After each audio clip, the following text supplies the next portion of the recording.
Assalamualaikum pemirsa. Pagi hari ini Uami sarapannya lotek alias gado-gado. Mau kemana-mana juga hujan di luar. Hujan gede banget, deras hujan. Jadi Uami pagi hari ini sarapannya lotek aja. Nih, lotek. Tentu sambil kita makan lotek, sahabat subscribe ya, Uami bakal ngebahas tentang muasal sejarah kerupuk, karena Uamuhi makan gado-gadonya bersama kerupuk. Nah, ini dia kerupuk. Mungkin diantara kita kebanyakan dia sudah tahu asal muasal kerupuk, tapi juga sebagian masyarakat sahabat subscribe ada yang belum tahu, termasuk Uamuhi baru tahu semalam nyari tahu kerupuk ini, makanya langsung terinspirasi ingin sarapan lotek dengan kerupuk, dan langsung kita bahas asal muasal atau riwayat daripada kerupuk ya. Ikutin terus sambil liatin Uamuhi makan gado-gado lotek, supaya nggak ngiler gitu kan, dengerin Uamuhi menyampaikan ini ya, nggak asal muasal lotek, asal muasal kerupuk. Oke, terus lagi kan jangan lupa di like, di subscribe, lalu komentar yang positif supaya channel Sari dan Sambas tetap berjalan dan menampilkan karya-karya terbaiknya. Yuk kita kemon makan ini.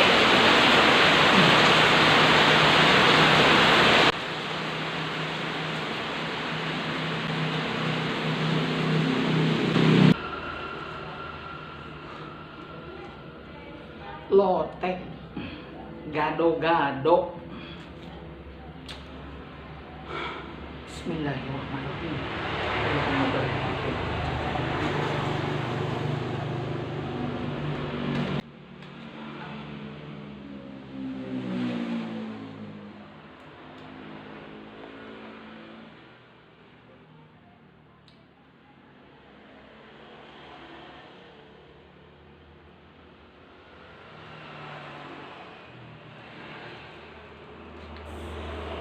Ya, lagi-lagi kali ini Uamuhi menikmati makan lotek atau populernya gado-gado, bahasa Sundanya lotek.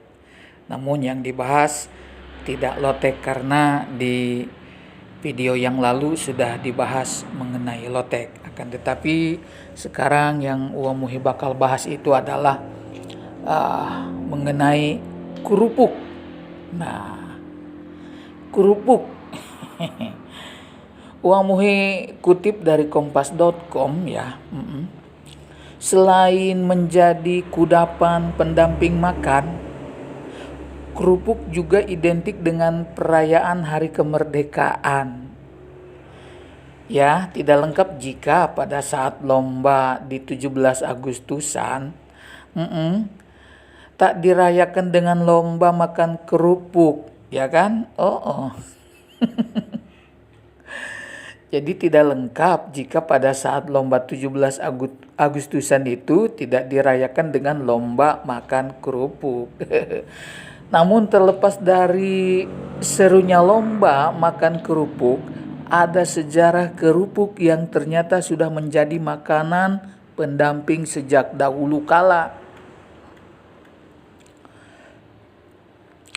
Sejarah kerupuk dijabarkan oleh sejarawan dan penulis buku Jejak Rasa Nusantara, Sejarah Makanan Indonesia, yakni Fadli Rahman.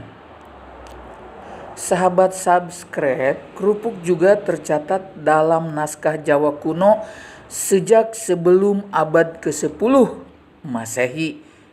Ujar sejarawan sekaligus dosen Departemen Sejarah Universitas Pajajaran itu kepada kompas.com pada Kamis 6/8/2020. Artinya kerupuk sudah menjadi makanan pendamping untuk masyarakat kuno pada saat itu. Salah satu kerupuk yang paling tua dan sudah lama dikonsumsi adalah rambak. Dulunya rambak dibuat sebagai makanan yang memanfaatkan kulit sapi atau kerbau. Namun berbeda dengan kerupuk aci. Kerupuk ini dibuat karena banyaknya produksi singkong di tanah Jawa pada abad ke-19.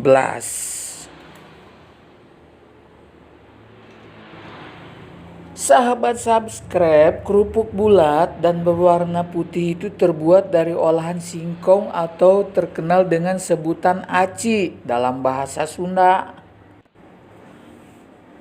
Bahan utama kerupuk ini adalah singkong yang jumlahnya berlebih di Jawa khususnya pada abad ke-19. Pada masa ini singkong menjadi salah satu komoditas pangan yang paling diandalkan oleh masyarakat Jawa.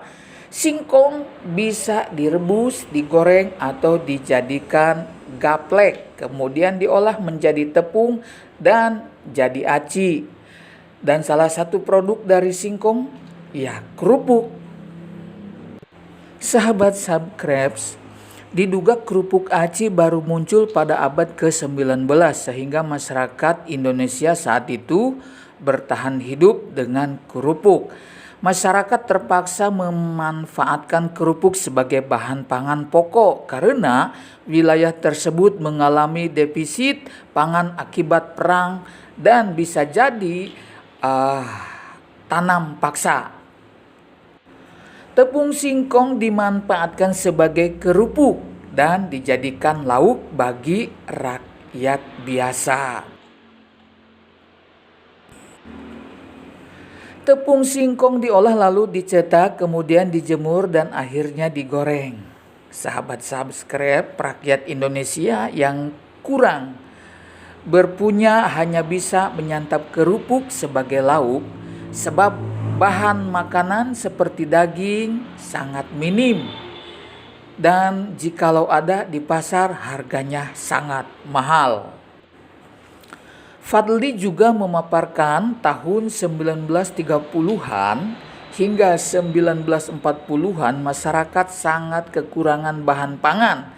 Masyarakat hanya bisa makan dari kerupuk dan nasi, selain itu juga olahan bahan pangan yang murah seperti singkong. Nah, kalau sekarang makan kerupuk adalah hal yang biasa. Tapi di balik itu kerupuk menjadi simbol keprihatinan, ujar Fadli. Nah, sahabat, jenis kerupuk ini ada juga ya, namanya rambak, dimakan kalangan papan atas. Wah, coba kita gali yuk. Sama-sama kerupuk sih, rambak dan kerupuk aci dikonsumsi oleh masyarakat yang kasta sosialnya berbeda. Rambak yang terbuat dari kulit sapi juga sering dikonsumsi oleh masyarakat Hindia Belanda kalangan atas seperti priai.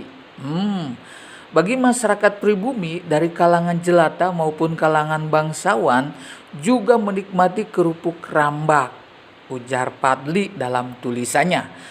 Pada masa kerajaan rambak dijadikan sebagai hidangan pelengkap pada saat jam makan tiba. Nah, Fadli mengatakan hal ini sama seperti masa sekarang yang menjadikan kerupuk sebagai makanan pendamping kegemaran masyarakat Indonesia. Nah, itu sahabat ya, sejarah kerupuk. Yang jelas kerupuk adalah makanan dari negara kita.